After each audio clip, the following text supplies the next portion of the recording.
किसी गांव में एक बहुत ज्ञानी पंडित रहा करता था। पंडित आजू बाजू के सारे ही गांव में बहुत प्रख्यात था और इसी वजह से वह बहुत धनवान भी था। पंडित का परिवार ज़्यादा बड़ा नहीं था। पंडित अपनी पत्नी के साथ बहुत बड़े घर में अकेला रहता था, क्योंकि पंडित को कोई बेटा नहीं था और एक बेटी थी, जिसका विवाह पास के गांव वाले एक श्रीमंत लड़के से हो चुका था। पंडित ने शादी से पहले अपने होने वाले दामाद की अच्छे से जांच पड़ताल की थी और अपनी बेटी का भविष्य भी ठीक से पढ़ा था। तब जाकर उसने बेटी की शादी की थी। लेकिन चंद सालों में ही पंडित का दामाद बुरी आदतों के चंगुल में फंस गया। जुआ और शराब की बुरी लत ने उसे सड़क पर लाकर रख दिया था। अपनी बेटी की ऐसी दुर्दशा देखकर पंडित की पत्नी काफ़ी दुखी होती थी और अक्सर पंडित को कहा करती थी, तुम जाकर उनकी मदद कर आओ। पंडित हमेशा अपनी बीवी से यह कहकर उनकी मदद करने के लिए मना कर देता था कि अभी कुछ समय तक उनका बुरा वक्त चलना है। हम चाहे कितनी भी कोशिश कर लें, जो उनके नसीब में नहीं है वह उन्हें नहीं मिल पाएगा। पंडित की ऐसी बातों से उसकी पत्नी काफ़ी दुखी हो जाया करती थी और मन ही मन सोचती थी कि कैसा स्वार्थी पिता है, अपनी बेटी को इतने कष्टों में देखकर भी उसकी मदद करने के लिए मना करता है। आखिर भगवान ने जो इतना सारा धन धान्य दिया है उसका क्या करेंगे? हमें कोई और औलाद भी तो नहीं है, ले देकर यही एक बेटी है और उसके लिए भी कुछ नहीं करेंगे तो किसके लिए करेंगे? पंडित ऐसा नहीं सोचता था। ऐसा नहीं है कि पंडित अपनी पुत्री से प्रेम नहीं करता था, लेकिन उसने अपनी पुत्री की कुंडली इतने अच्छे से पढ़ी थी और वह यह पहले से ही जानता था कि वह चाहे किसी भी लड़के से शादी करती, लेकिन उसके जीवन में यह समय आने वाला ही था और बिना इसके भुगते उसको छुटकारा नहीं मिलने वाला था। एक दिन खाने पीने के लिए भी मोहताज हो चुके पंडित के बेटी और दामाद उसके घर पर आए। पंडित ने और उसकी बीवी ने दोनों का खूब आदर सत्कार किया और खूब अच्छा खाना खिलाया। बेटी और दामाद की पंडित से सहायता मांगने की हिम्मत ना हुई, इसलिए वह बिना बोले ही वापस अपने घर को लौटने लगे। लेकिन माँ तो माँ होती है। पंडिताइन से रहा नहीं गया और बिना पंडित की इजाज़त के उसने चोरी छुपे बूंदी के लड्डू बनाकर उसमें सोने के सिक्के रख दिए और बेटी और दामाद को दे दिए, ताकि बेटी और दामाद की कुछ आर्थिक सहायता हो सके। पंडिताइन यह भी जान गई थी कि बेटी और दामाद शर्म के मारे उनसे मदद नहीं मांग रहे हैं, इसलिए उसने बेटी और दामाद को भी लड्डुओं में छिपे सिक्कों के बारे में कुछ नहीं बताया। जाहिर सी बात है, जब वो लोग घर पर जाकर लड्डू खाएंगे तो उन्हें उसमें सोने के सिक्के मिल जाएंगे। इस तरह बिना उनके मांगे ही उन तक मदद पहुंच जाएगी।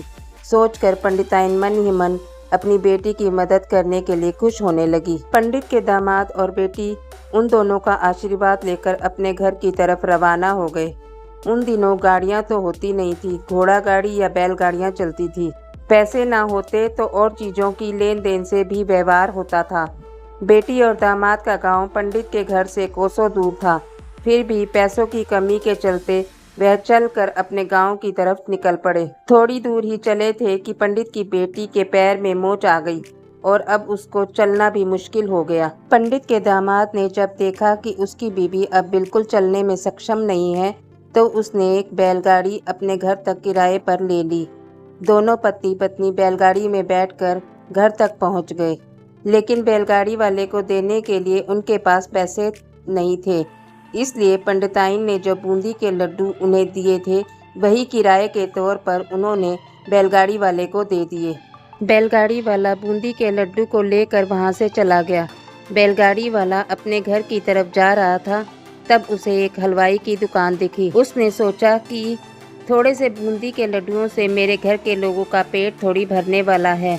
इससे अच्छा मैं इन बूंदी के लड्डुओं को बेचकर उनसे कुछ चावल खरीद लेता हूँ। बैलगाड़ी वाले ने वह बूंदी के लड्डू हलवाई को बेच दिए। जिस गांव में वह हलवाई रहता था, उसी गांव में एक आदमी ने अपने घर पर पूजा रखी थी और उसी पंडित को उस पूजा के लिए बुलवाया था। पूजा में लगने वाले प्रसाद के लिए उस आदमी ने उसी हलवाई से बूंदी के लड्डू लिए जहां पर उस बैलगाड़ी वाले ने बेचे थे।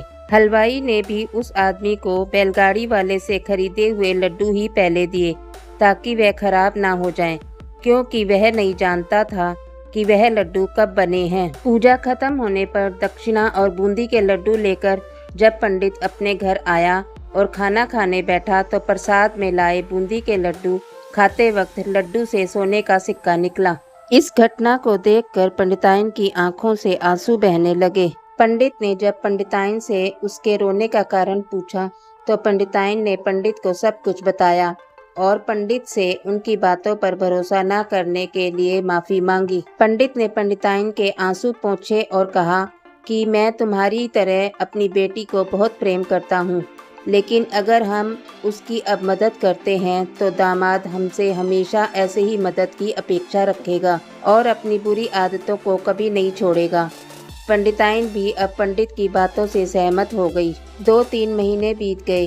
पंडित के दामाद और बेटी फिर से एक बार उसके घर आए और इस बार उनकी परिस्थिति पहले से बेहतर थी, क्योंकि पिछली बार खाली हाथ जाने के बाद दामाद ने नया काम शुरू किया था और अपनी सारी बुरी आदतें भी छोड़ दी थी। दोस्तों, नसीब का लिखा नहीं बदलता। यह कहानी आपको कैसी लगी? क्या आप भी नसीब पर भरोसा रखते हैं या फिर आप उन लोगों में से हैं जो अपना नसीब खुद अपने हाथों से लिखना चाहते हैं? यदि आपको हमारी ये कहानी अच्छी लगी हो तो लाइक का बटन प्रेस कर देना और ऐसी ही अच्छी कहानी सुनने के लिए हमारे चैनल को सब्सक्राइब कर देना।